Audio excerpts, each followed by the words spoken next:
Lux presents Hollywood.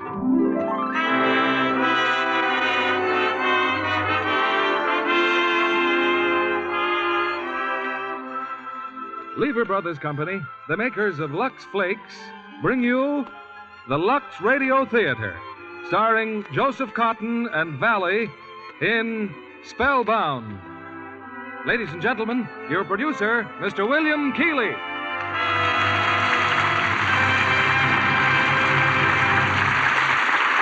Greetings from Hollywood, ladies and gentlemen.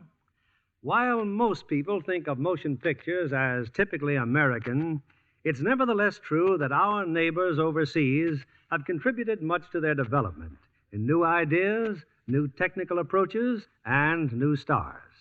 And one of the most exciting new stars to come out of Europe is that great Italian artist known as Valley. She's heard tonight in her first dramatic appearance on the air. And we've chosen as her co-star another truly fine performer, Joseph Cotton, and a great play for them both, David O. Selznick's thrilling screen hit, Spellbound. I was talking to Valley during our rehearsals about her plans and her impressions of America. And one of the things that impressed her on arriving in this country was the abundance of everything, from motor cars to good soap flakes. And to millions of people, good soap flakes mean Lux, which reminds me again how much we take our luxuries for granted.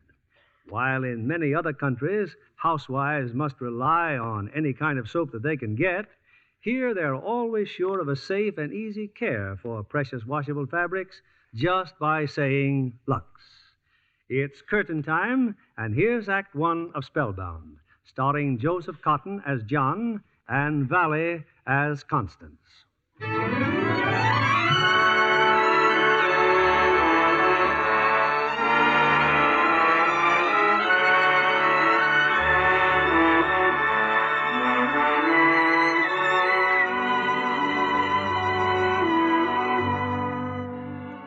In the secluded Vermont countryside is an old established sanatorium, Green Manors, noted for its treatment of mental disorders. On the staff of psychiatrists is a young woman, Dr. Constance Peterson. May I come in, Dr. Peterson? Dr. Murchison, of course. I thought I'd spread the tidings.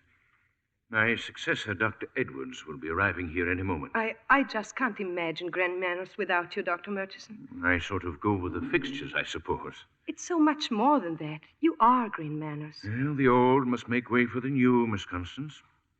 Particularly when the board of directors suspects the old of senility. But you've been like a new man since your vacation. Yeah, of course, I agree with you. You were overworked. Charming diagnosis for a broken-down horse. You're not living today. I mean, just because Dr. Edwards... I shall hover around for a day or two.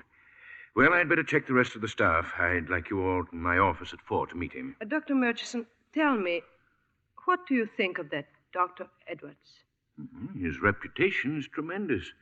Like the rest of you, I've never met the man.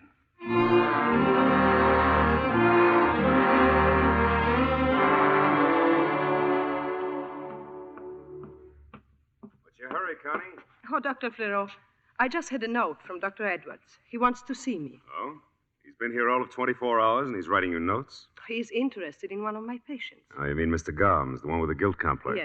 Yes. I think you have a guilt complex yourself. Oh? Take last night at dinner. A dimple appeared in your cheek that was never there before. I detect decided amorous outcroppings toward Dr. Edwards. If you knew how he detests that sort of high school talk. Ah, but how were you to know that Dr. Edwards would turn out to be so young and handsome? Is that all you have to say about him? No. No, he's a strange man. Jealous of him? Maybe.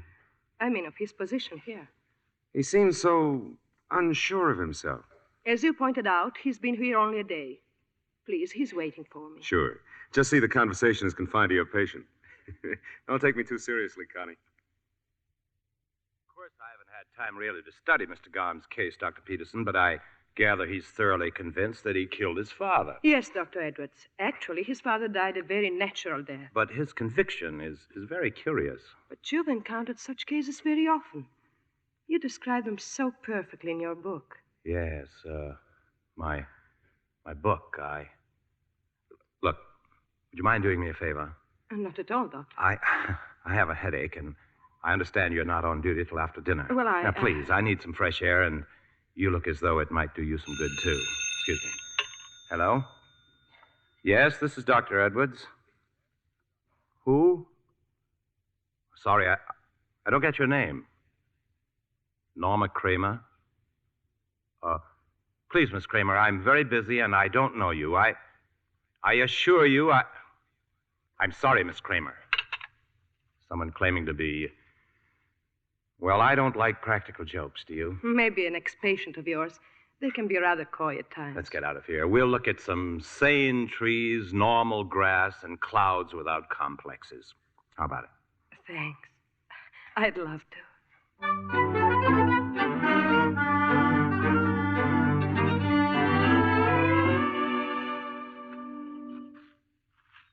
How do you like our landscape, Dr. Edwards? Pastoral enough? Breathtaking, but you're changing the subject. We were talking about poetry, and you were about to say... I was about to say that great harm has been done the human race by the men who write it. Oh, not really.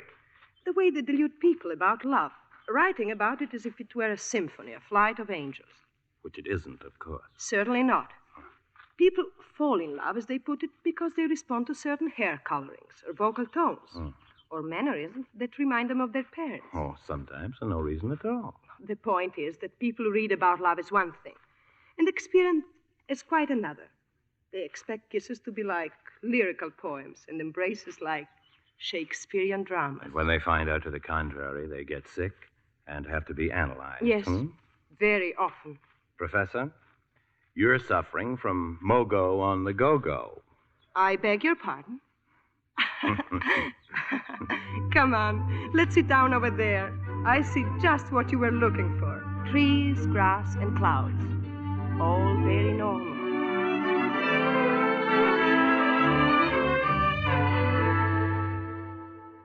Well, Floro, seen our new chief of staff today? No, Graff. I guess he's been tied up with Dr. Murchison. Dr. Murchison just told me he went walking with Dr. Peterson. That's a little odd, isn't it? Oh, it'll do Constance good. Poor girl's withering away with science. In my opinion, she's... Oh, well, come in, Connie. We hate to talk about you behind your back. Oh, Have a lovely walk. I just got back. I heard Mr. Garms became quite ill this afternoon. Yes, I gave him a sedative. Oh, I should have been here. I'm sorry. Oh, looks like you've had quite a time. Notice her stockings, Dr. Graff. The lady's been climbing trees. Or lolling in a briar patch. Oh, now, don't be angry, Constance. Come on, have some coffee. Dr. Peterson's already eaten. Observe the mustard on the right forefinger. I'd say hot dogs on the state highway. It's a pity you are not able to diagnose your patients as accurately. I'm sorry to leave this nursery, but I'd better look in on Mr. Garms. I believe she was blushing, Flero. Oh, yes, I'm sure she was.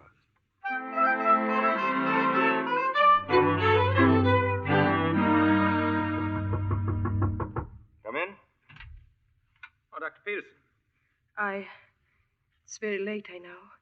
Am I disturbing you? Oh, no. How's Garm? I saw him at 10:30. He seemed much better. Good. I came to ask if I may borrow your book. The one on guilt complexes. Dr. Murchison had a copy. Oh, yes, it's here on the shelf. The autographed edition. What do you want with the book? If there's a problem you want to discuss, what... Oh, no particular problem. I'd like very much to discuss your book, though. I've never discussed an author's work with him. I sound nervous, don't I? Mm-hmm. Are you? I'm amazed at my subterfuge. I don't want to discuss your book at all. It's ridiculous. My coming here like a distracted child. You're lovely. Please don't say that. You'll think I'm here to... I know why you're here.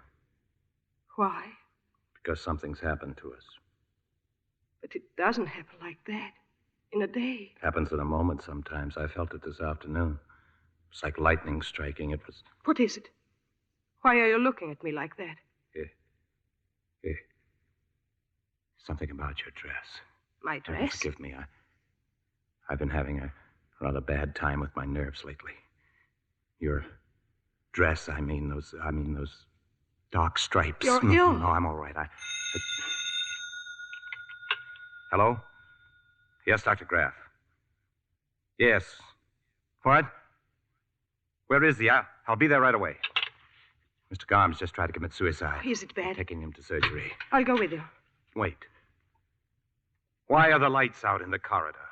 But they're always off this time It's of night. dark. That's why he did it, because the lights are out. Dr. Turn Edwards. on the lights in the doors. Unlock the doors. You can't keep people in cells. You are feeling, Fools, Dr. all of you, Edwards. babbling about guilt complexes. What do you know about them? Turn on the lights. Turn on...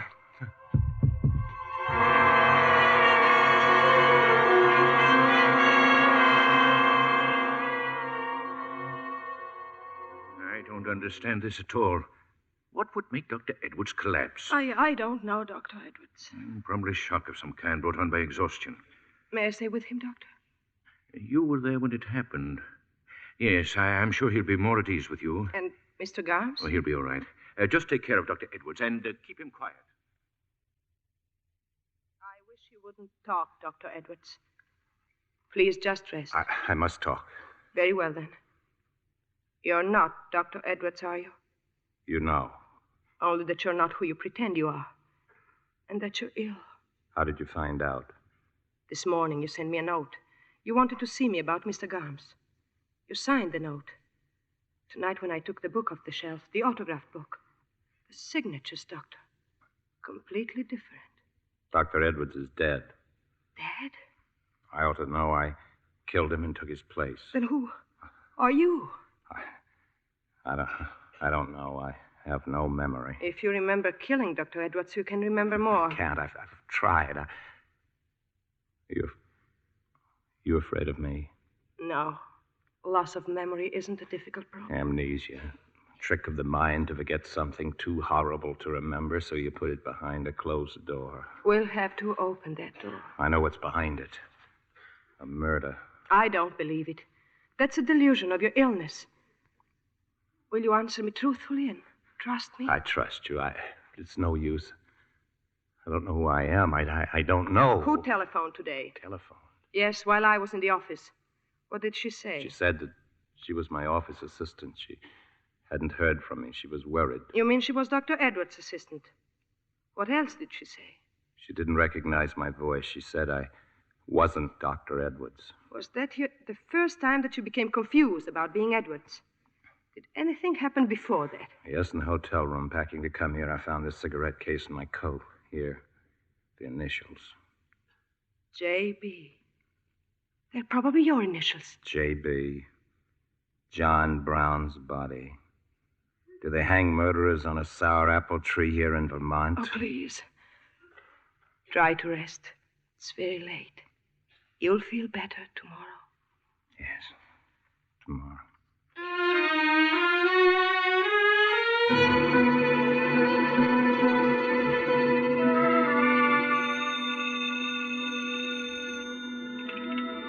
Hello?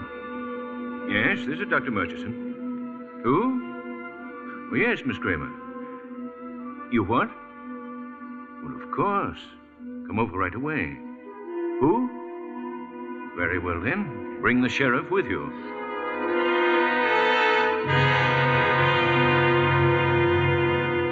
I wanted Dr. Fleureau here when you came, Miss Kramer. I wanted him to hear your story, too. You see, technically, I'm no longer associated with this sanatorium. I don't see what difference it makes. None, perhaps, Sheriff. Go on, Miss Kramer. I've been in Dr. Edwards' office for years, and the man who spoke to me on the telephone is not Dr. Edwards. He let me have my vacation when he left on his, but I was very worried when I didn't hear from him. Then I thought he might have come directly here. That's why I telephoned. Show them that photograph of Dr. Edwards. Oh, yes. Here. That certainly isn't our Dr. Edwards. What do you suppose made him break down last night? It's obvious now. Garms, that patient I told you about. I'm almost certain our Dr. Edwards is an amnesia case. Garms brought him back to reality for an instant, and being unable to face the truth of who he was, he collapsed. You think he may have killed the real Dr. Edwards, eh? It's quite possible. And then took his place to conceal the crime. This sort of unrealistic act is typical of the short-sighted cunning that goes with paranoid behavior. But we're wasting our time. His room's on the next floor. Come in. Oh, good morning, Dr. Murchison. Dr. Fleureau, is anything wrong? I'm afraid so, Constance. This gentleman with us is the sheriff. Sheriff? Dr. Edwards turns out to be a paranoid imposter, very likely guilty of having murdered the real Edwards. But he's disappeared. Disappeared? He's not in his room? We've looked everywhere, Connie. You left him in his room, miss. When? Late last night, but... Well, he may still be around here somewhere. Excuse me, I better phone for some deputies. Don't worry, Connie. It's not your fault that he got away. They're bound to find him. I don't agree, Dr. Fleureau. I don't think they will find him. Not alive. Why not? An amnesic case like this, with the police after him? The fellow will put an end to his pain, to his nightmare fantasies, by blowing out his brains or dropping out of a window. No. Why, I didn't mean to be so callous about it, Constance.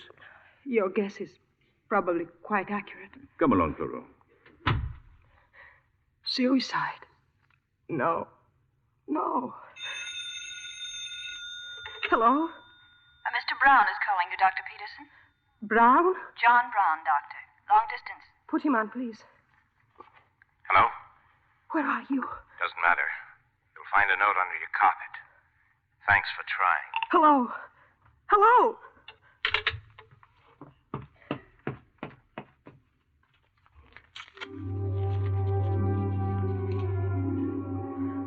I cannot involve you in this for many reasons. One of them being that I love you. When the police step in, tell them I'm at the Riverside Hotel in New York. I prefer to wait alone for the end.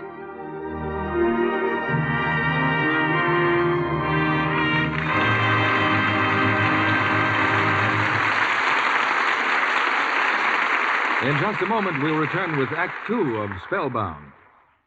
Libby, you're practically bubbling over with excitement. What's up? Well, who wouldn't be excited about a picture that brings Van Johnson and June Allison together again? They're such a wonderful romantic team. What a picture they have this time. Metro-Goldwyn-Mayer's rollicking new comedy, The Bride Goes Wild. Rollicking is right.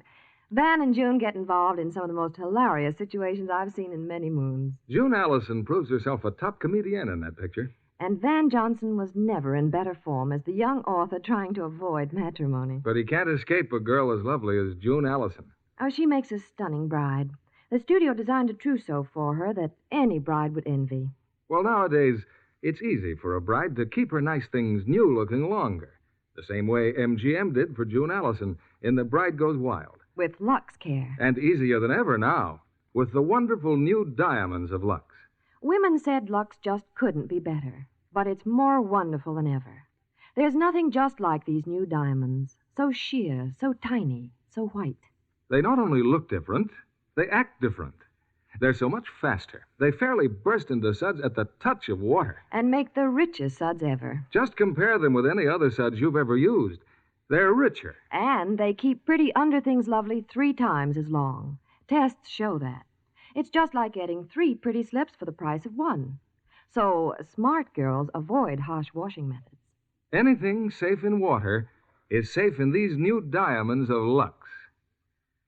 We return you now to William Keighley. Act Two of Spellbound, starring Joseph Cotton as John and Valley as Constance.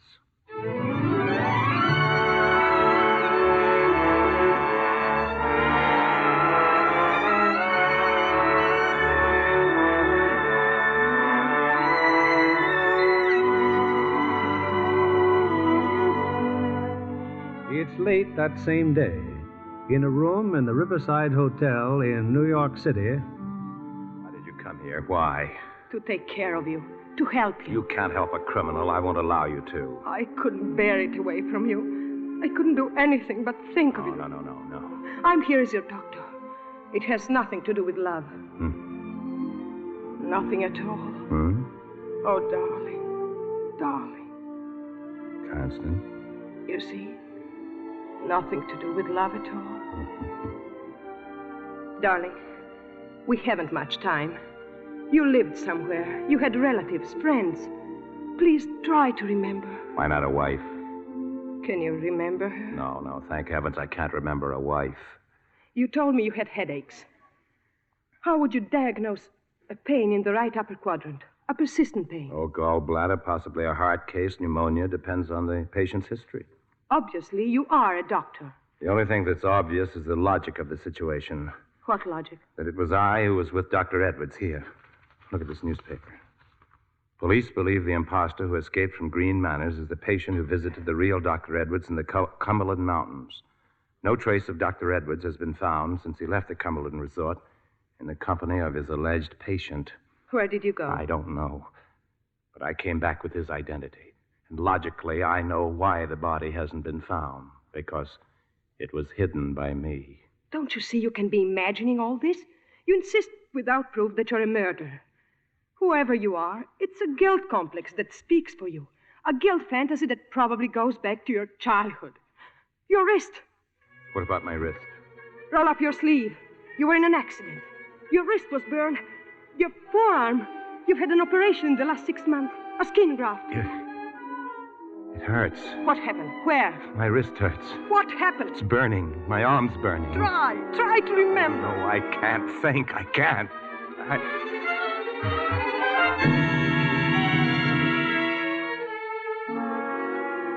Darling, oh, I'm so sorry. Are you all right? Oh, I'm all right. Who could that be? The bellboy. I left word I wanted the late editions of the newspapers. I'll go. Bellboy, Mr. Brown. Oh, yes, the papers. Here, thank you. Huh? Oh, yes, ma'am. Thanks. Still on the front page? Yes, it's my picture. Your picture.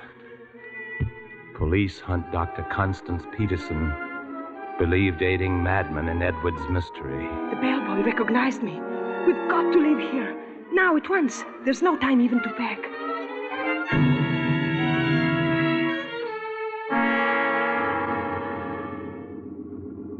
You told the cab driver Pennsylvania Station. Yes, darling, yes. Listen, when you left the Cumberland Mountains, Dr. Edwards was with you. You went somewhere else, together. By automobile, I doubt it. The newspaper would have mentioned it. By plane, maybe. Or by train. However you went, you bought tickets. You must have heard Dr. Edwards ask for tickets. I don't remember. But you will. We'll go to a ticket window. Try to relive that other time with Edwards. Ask for the same tickets. I'll try.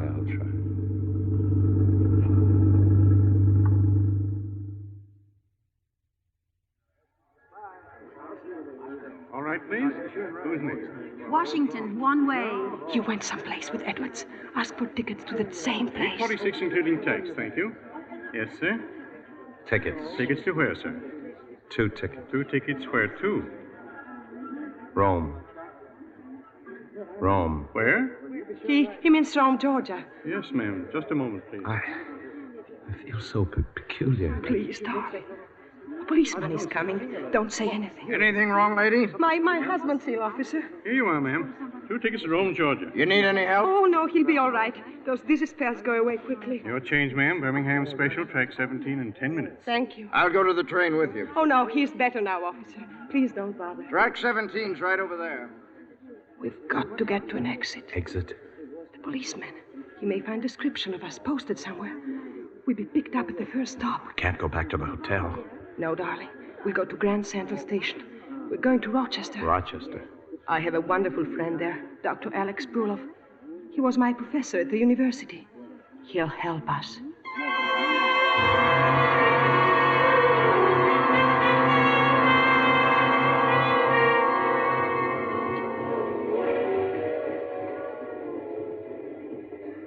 Feel better? Much better, thanks.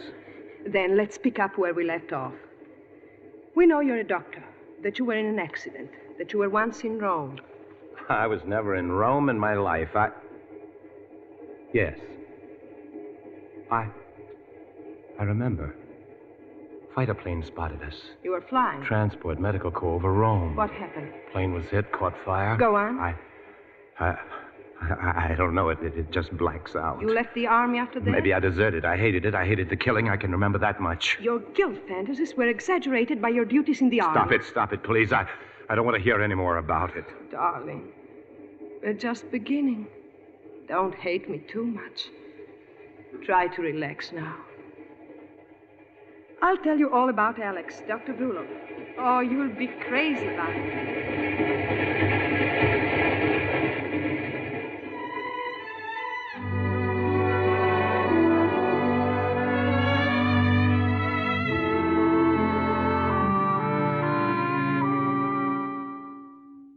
Constance! Oh, how good to see you again, my dear. Alex, you're busy. I should have let you know we were coming. And ruined this wonderful surprise. Now, who is this man? You are bringing me a new patient? Oh, no. This one's all mine. His name's John Brown. He's my husband, Alex. We were just married. Very glad to know you, Dr. Bruloff. So, married. You know who is waiting for me in there? 2 policemen. Policemen? This business about Dr. Edwards. They are here to ask me foolish questions. I get rid of them very fast now. I'm sure they didn't see us come in. I'm not going to run away again. Sure, we can hear what they're saying. I told the police before. I know nothing about Edwards. You had some kind of a theory, Doctor. I said if Edwards took a paranoid patient along with him on a vacation, he was even a bigger fool than I thought he was. It's like playing with a loaded gun. Was Edwards a friend of yours? What are you talking about? I scarcely knew him. Now, please, no more questions. Sorry to have bothered you, Doctor. Good night. Oh, good night, good night. Police detective. What do you suppose they are snooping around me for? Because you're so old and wise. Married, huh? Come on in the kitchen. We have a glass of beer. Alex, the truth is, we're here to impose. The hotels. They're all so crowded we couldn't get accommodations. What do you want with a hotel? I live by myself in a big house. Cook me my coffee in the morning, and the house is yours. Mr. Brown. Yes. Make yourself useful. The beer in the icebox. Oh, yes.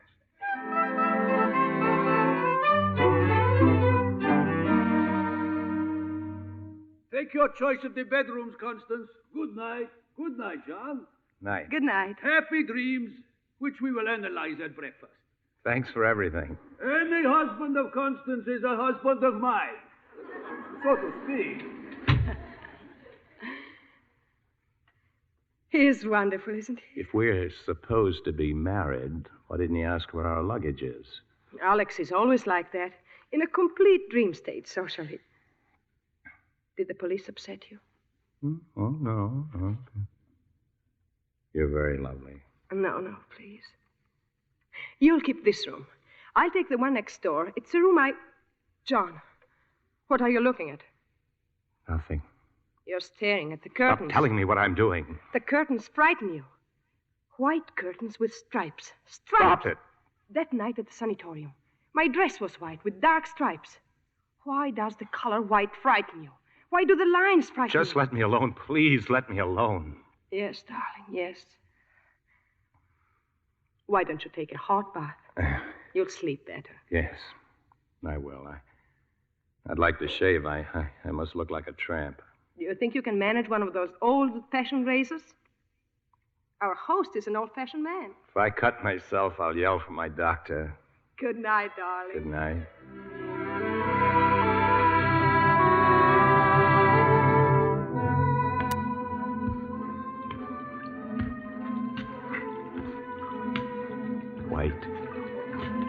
White tiles, lather, wash bowl, medicine cabinet, bathtub, white.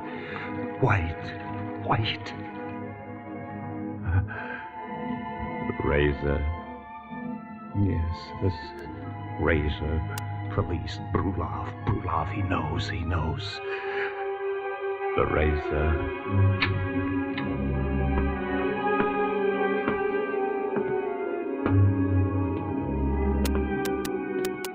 Is that you, John? Come, join me. I was unable to sleep, so I came down to do some work.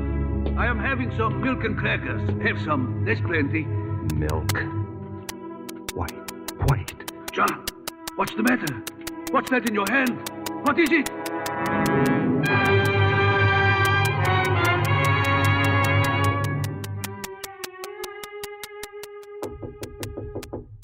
Darling? Better get up, darling. 7 o'clock. John, are you awake? Gone. He's gone. John, where are you? Alex, are you down here? Where's the razor? The razor. Alex! Oh, no! What is it?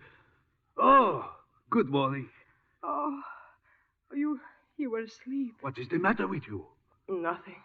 I must have dozed off in this chair. I get a cup of real coffee this morning? Alex, my husband. He Your isn't... husband's on the couch in the living room. You think Bruloff is so old he cannot make out 2 and 2 is 4? I should have known.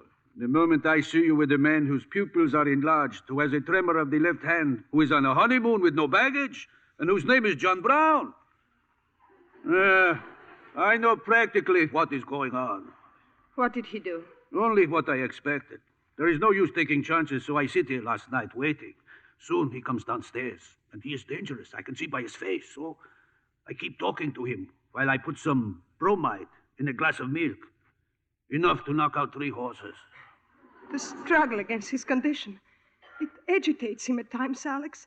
But there's no real danger. No real danger. Only he comes downstairs with my razor in his hand. What are you going to do? Something more for you than for me. Call the police. Oh, no, please.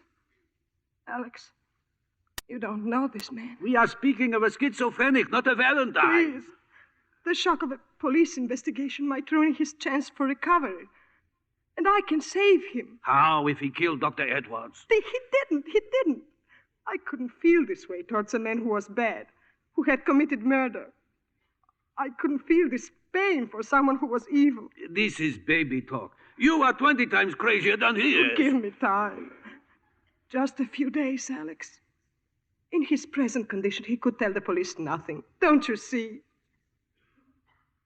Go make me some coffee. Then you'll help me? Oh, Alex. Oh, thank you. Thank you.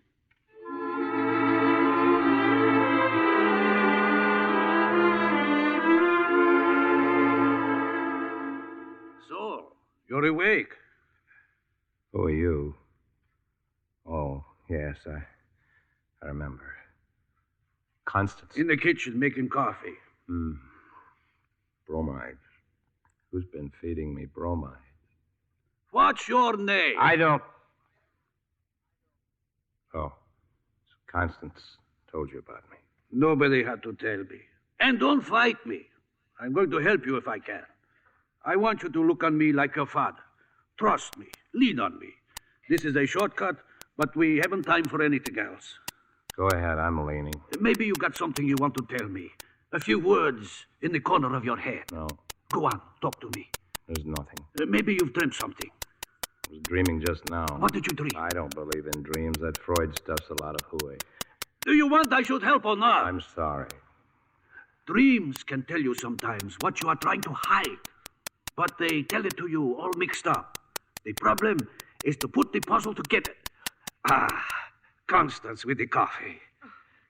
John, how do you feel? Awful. The patient is going to tell us about a dream. You'll find a pencil and pad on that table. Take notes. Well? Oh, the dream. I seemed to be in a gambling house. There weren't any walls, just a lot of curtains with eyes painted on them. I was playing cards with a man who had a beard. He had just won when the proprietor came in and accused him of cheating. The proprietor yelled at him. "This is my place," he said. "I won't allow you here. I'll fix you." Details, John. The more fantastic, the better. Oh, this man with the beard, he was leaning over the sloping roof of a high building, and I yelled at him to watch out, but he fell over slowly with his feet in the air. And then I saw the proprietor again. He was hiding behind a chimney, and he had a small wheel in his hand. I saw him drop the wheel on the roof. How did you react to that? I started running. I heard something beating over my head, a great pair of wings, and they almost caught me when I came to the bottom of the hill. I must have escaped. I don't remember. Then I woke up and saw Dr. Bruloff. Have some coffee. I feel so strange again. Something's happening to me. Try to relax. Drink your coffee. He's staring out the window. What's out the window? It's been snowing. The light frightened him. Photophobia. No. It's the snow. And those tracks in the snow. Dr. Edwards was fond of sports. He mentioned skiing in his book as valuable in the treatment of mental disorders. Skiing. That's what those dark lines symbolize for him. Ski tracks in the snow. John, where did Edwards go skiing? Can't you tell us where? He has already told us. Let me see your notes. Sloping roof. That could mean a mountainside. And the bearded man was Dr. Edwards. Dr. Edwards plunged over the precipice while skiing. Those wings, chasing him down a hill. That could mean he was escaping from a valley. Skiing resorts often are called valleys, like Sand Valley. He was being pursued by a figure with wings. Wings? An angel? Angel Valley? John, do you remember an Angel Valley? No. We can call it travel agency. Check all the skiing resorts. Wasn't Angel Valley. It was a place called Gabriel. Gabriel Valley. What else do you remember now? The other man in your dream, the proprietor. Who was he? An accident occurred, darling. Do you remember that? A skiing accident. Dr. Edwards went over a snow cliff. It was no accident. I've had enough of this. Call the police. I killed him. I killed Dr. Edwards at Gabriel Valley.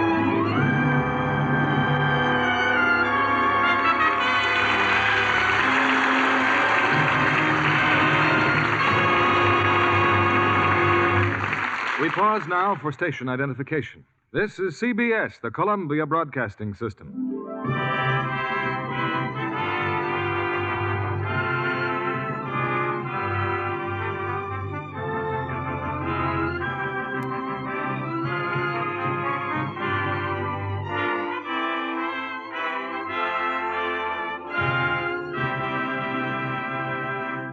Act 3 of Spellbound will follow in a moment.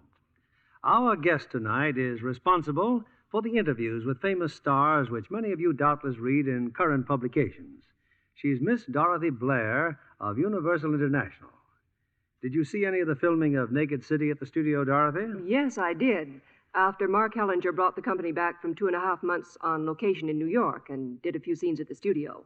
There are more actual scenes of Manhattan in the picture than you could cover in a week of sightseeing. New York as native New Yorkers know it. Howard Duff and Dorothy Hart do outstanding jobs as the romantic leads. Barry Fitzgerald won everyone completely in his role of police lieutenant. Do you find that you have an eye for detail even when you're not working, Dorothy? Yes, I do. One day when I was on the set of Naked City, Dorothy Hart was having her hem adjusted. I found myself taking in every detail of her costume down to her stockings. The correct shade to blend with her costume, seams straight. But I can see John Kennedy knows the rest. No runs. That's right. And every girl can give her precious nylons the same safe care the studios use. Gentle Lux. It really cuts down runs. Well, there's a new thrill in store for women when they try the new tiny diamonds of Lux. They're more wonderful than ever. They were a long time in coming, but now they're here. They're incredibly sheer and so tiny. There's nothing in the world just like them. They do more for you, too. In what way, Mr. Kennedy? They remove soil other kinds of suds can't, leaving things cleaner, fresher. I can hardly wait to get some. They make stockings last twice as long, too. Tests prove it. And that's just like getting an extra pair of stockings every time you buy a pair. Thank you for coming tonight, Dorothy Blair. Back now to our producer, William Keeley. Act 3 of Spellbound, starring Joseph Cotton as John and Valley as Constance.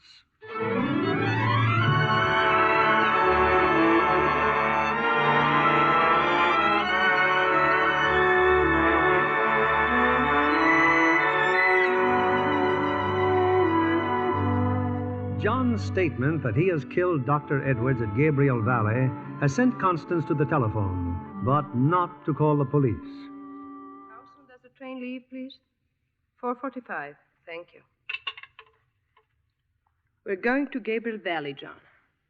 There's a train in an hour. You're not going anywhere with me. I know about last night. I might have killed you or Dr. Bruloff with that razor.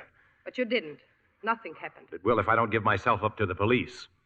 I love you, but I'm not worth loving. Darling, you can help me, but afterwards.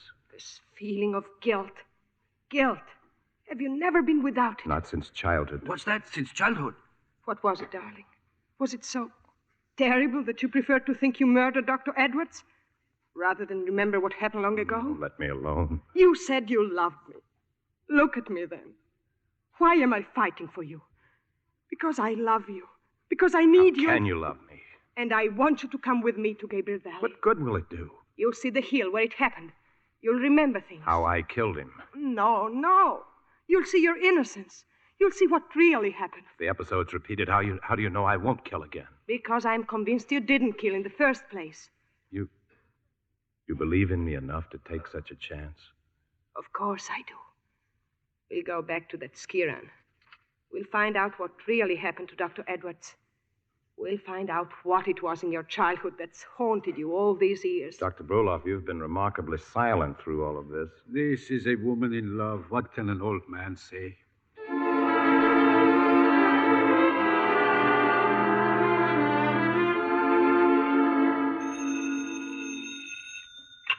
Hello? This is Lieutenant Cooley, Doctor, police headquarters. What do you want now?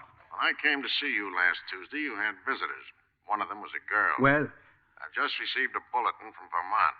They're looking for that girl, Constance Peterson. And what has she done? She's wanted for questioning.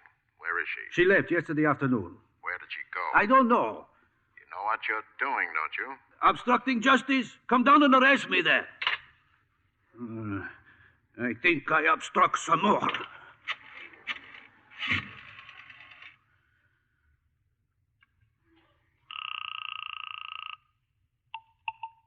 Long distance. A person-to-person call. Dr. Constance Peterson. She's at the inn in Gabriel Valley in Vermont.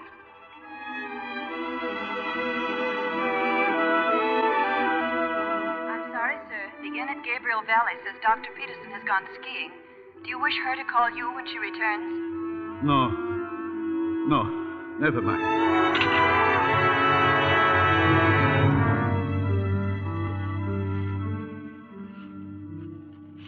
You're sure this is the hill, John? You were here with Dr. Edwards. This is it. Put on your skis. The cliff, it's down there. I know it's down there. And promise me, no matter what I may try to do, the ski run curves away from the cliff. But what if I force you to... Just a few minutes, darling, and you'll be free. Take my hand. Ready? Then, here we go.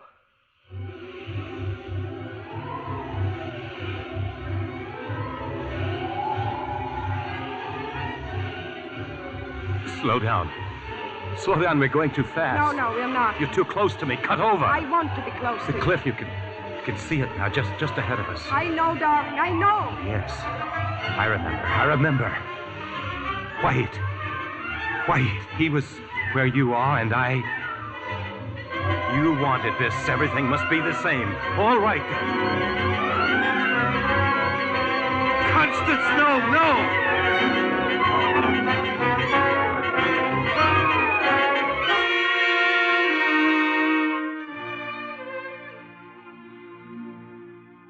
John, are you all right? Constance.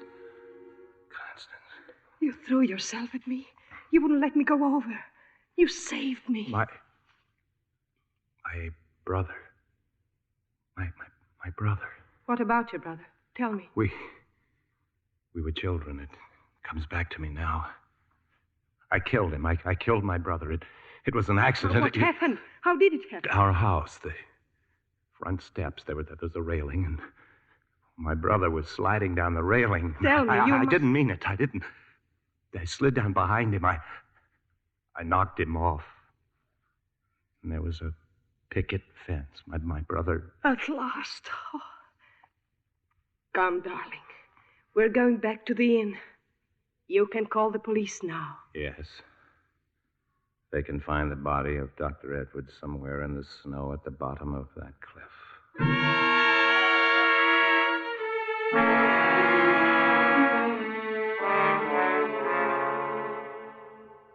Some more coffee? Oh, please.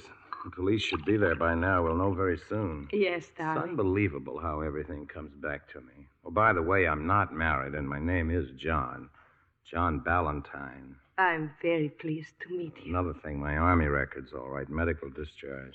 How did you meet Dr. Edwards? Well, I met him in the Cumberland Mountains. I went there to rest. My nerves were still pretty ragged from the war, and he was vacationing there, and I asked him to help me. How did you happen to come here? I'm still a little hazy, darling. He invited me. A few days skiing. He was coming to Vermont anyway to take over the sanatorium. We had to change trains in New York and left the station. Went somewhere for lunch. I can't seem to recall just where. Anyway, we came on, and The accident happened at that spot. Where you saved me. Now, let's not have any confusion about who saved whom. Edwards was about 50 feet ahead of me when he went over. You saw it happen. You thought of your brother, and that awful feeling of guilt came over you again. You had to run away. You assumed the role of Dr. Edwards to prove to yourself he wasn't dead. And since he wasn't dead, you reasoned you couldn't have killed him. How does it feel to be a great analyst? Wonderful. And madly adored. Very wonderful. Hello. I'm Sergeant Hickson, State Police. Oh, yes. This is Lieutenant Cooley. He's from Rochester. We met Lieutenant Cooley before, so to speak. How did you find us, Lieutenant? No thanks to Dr. Brulov. But you left a trail a mile wide. We've found Dr. Edwards' body, just where you said it would be. Thank goodness this is all over then. Not quite, Dr. Peterson. There was a bullet in his body. Well, that's impossible. Dr. Edwards was murdered. Shot in the back. You're under arrest.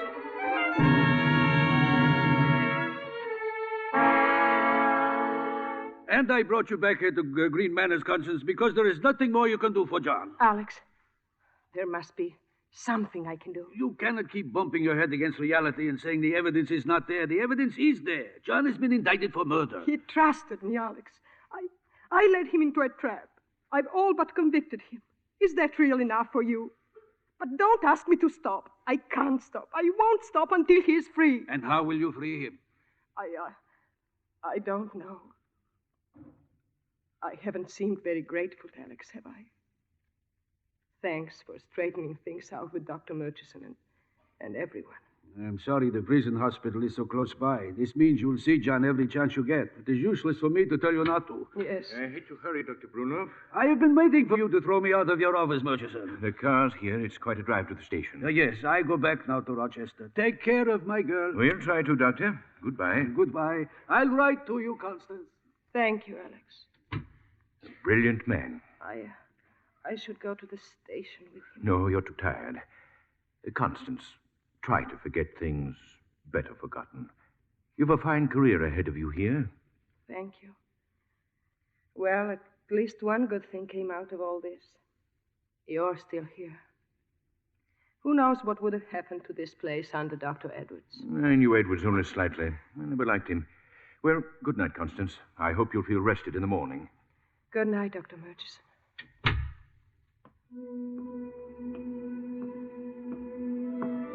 I knew Edwards only slightly. I never liked him. He told me before he had never met him. The day John first came here. Like the rest of you, I've never met the man.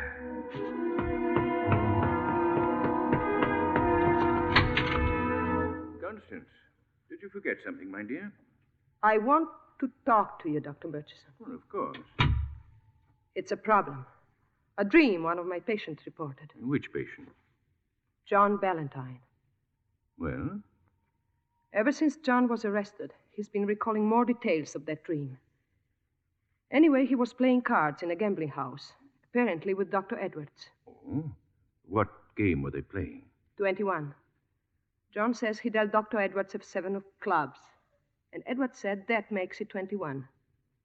Perhaps he was trying to mention a locale, an actual place, a club. There's a place in New York, the 21 Club. Oh, yes. Yes, so there is. The patient dreamed the proprietor accused Dr. Edwards of cheating. He ordered Edwards out. I won't allow you here, he said. This is my place. I'm going to fix you. The dream gives the locale a double identity. The 21 Club and Green Manors, perhaps. But the proprietor seems to belong to the latter. In fact, it might easily be myself. It seemed that way to me, Dr. Murchison. I presume you only arrived at this solution tonight? Yes, just now, in the corridor. Was there any more to the dream? Yes. The patient dreamed he and Dr. Edwards were on a high, sloping roof, that he saw Edwards fall from the roof to his death. He also saw the angry proprietor hiding behind a chimney. In his hand was a small wheel. He dropped the wheel. The symbolism of the wheel escapes me. It was a revolver. The proprietor, who threatened Edwards' life in the 21 Club, dropped a revolver in the snow at Gabriel Valley after shooting Dr. Edwards in the back. The weapon is still there, with the murderer's fingerprints on it. I can't agree with that part of your interpretation, for the good reason that the weapon is now in my hand. I imagined something of this sort might happen when I made the slip before about knowing Edwards. That started your agile young mind going. You had a breakdown a few weeks ago. In your state of panic, you learned that Edwards was to take your place here. So you sought him out in his favorite restaurant in New York. He was having lunch there with John Valentine. You accused him of stealing your job. You threatened to kill him. You followed him to Gabriel Valley and shot him from behind a tree. You're an excellent analyst. But I don't think the police are interested in dreams. No, but they'll be greatly interested in the waiters in the 21 Club who saw you there, in the people who saw you on the train to Gabriel Valley, in others who saw you at the inn. There'll be no dreams in this case. And what did you think I'd do when you told me all this? Congratulate you? You forget in your devotion to your patient that the punishment for 2 murders is the same as for 1. You're not going to commit a second murder, Dr. Murchison. I hadn't planned to. But you're here. You're not leaving. A man of your intelligence doesn't commit a stupid murder. You're thinking you were not mentally responsible the first time. That they'll consider the state of your health. That they'd never execute you for the murder of Dr. Edwards. You can still live, read, write, research, even if you are put away. You're thinking that now, Dr. Murchison. But if you pull that trigger, it's called deliberate murder, and you'll die in the electric chair for your crime. I'm going to telephone for the police, Dr. Murchison. If you walk to that door, I'll... And don't try to leave, Dr. Murchison.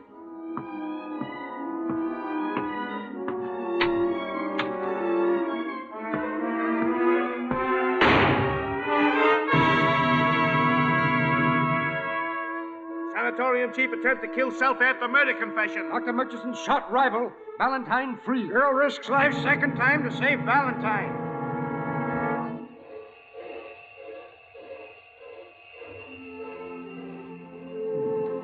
Don't worry, Dr. Bruloff. This time it's a real honeymoon. Luggage and everything. Nothing is so nice as a new marriage, John. No psychoses, no aggressions, no guilt complexes. Not yet. Not ever, Alex. Goodbye, darling. Goodbye. And remember, John, for a happy marriage, never keep a secret from your wife. From her? A fat chance I'd have.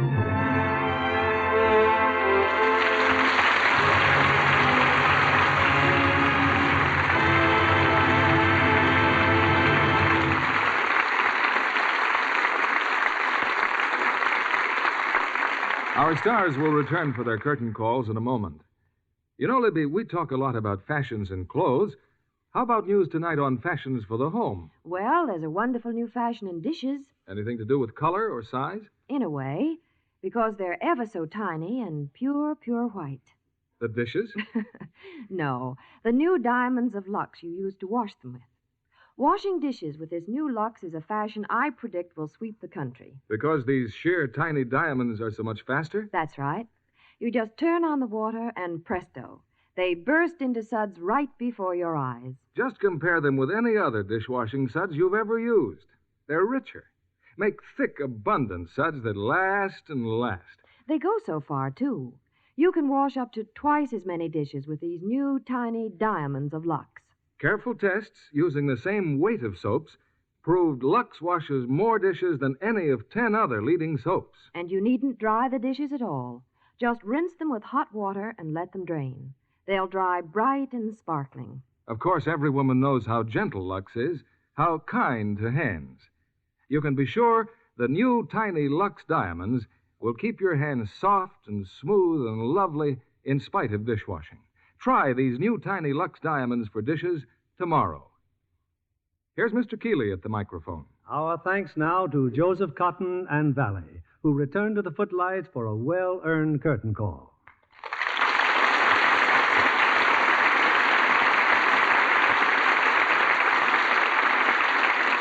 Our congratulations to you both for your splendid performances in Spellbound. Thank you, Bill. It's always a pleasure to be here, but you know it was a double pleasure tonight. Oh, why is that, Joe? Well, to be with Alida Valli on her very first dramatic radio broadcast, and I'm sure you agree with me that she is to be highly congratulated for her performance tonight. Indeed, yes. Were you nervous, Miss Valli? A little, I suppose. But you couldn't help feeling right at home after the first few minutes. And I'm delighted, of course, that my very first radio performance has taken place on America's leading dramatic radio program. Well, I hope, Miss Valli, that tonight's appearance will be the first of many on our Lux Radio Theater. See, I told you this was a nice program, Alida. Well, you must like it. You've been back 3 times this year already. Well, that's right, Joe. You're practically a permanent fixture with us. I trust you've had time to do a picture or two for your boss, David O. Selznick, though. He certainly has. He's just completed a wonderful picture with Jennifer Jones called Portrait of Jenny. And speaking of pictures, Miss Valli, I enjoyed your performance as Mrs. Paradine in the Paradine case very much. Thank you. You're very kind. What's doing in the Lux Radio Theater next week, Bill? Next Monday night, in honor of St. Patrick's Day, we're bringing our audience one of the gayest, most tuneful musicals to reach the screen. It's 20th Century Fox's great hit, Irish Eyes Are Smiling. Starring Dick Haymes in his original screen role, co-starred with the delightful Jean Crane. Well, that ought to make a great day for the Irish, Bill, and everybody else. Good night. Good night. Good night, and thanks again for Spellbound.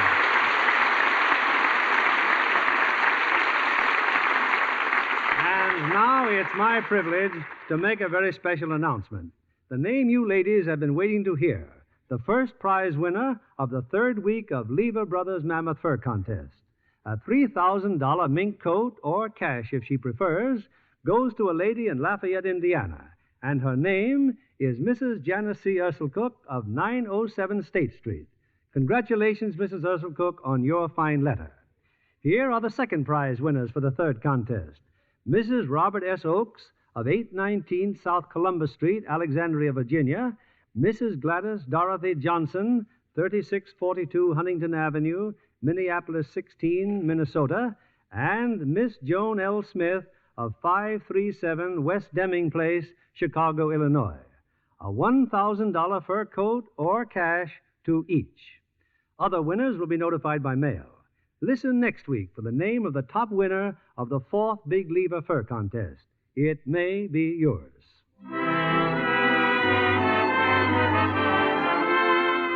Lever Brothers Company, the makers of Lux Flakes, join me in inviting you to be with us again next Monday evening when the Lux Radio Theater presents Jean Crane and Dick Haymes in Irish Eyes Are Smiling. This is William Keeley saying good night to you from Hollywood.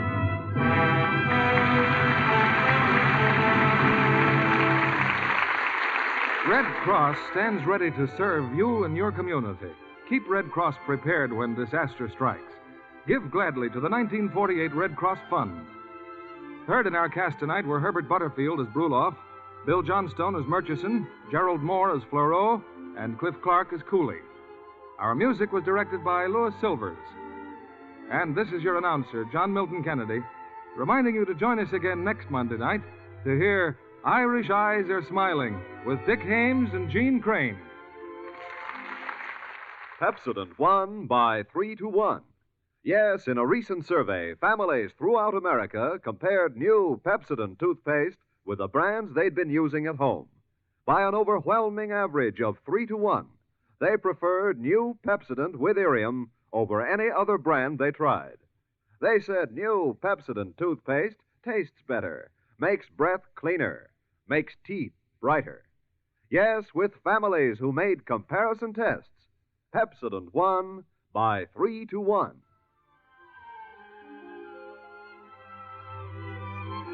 Be sure to listen next Monday night to the Lux Radio Theater presentation of Irish Eyes Are Smiling with Jean Crane and Dick Haymes. Stay tuned for My Friend Irma, which follows immediately over most of these stations. This is CBS, the Columbia Broadcasting System.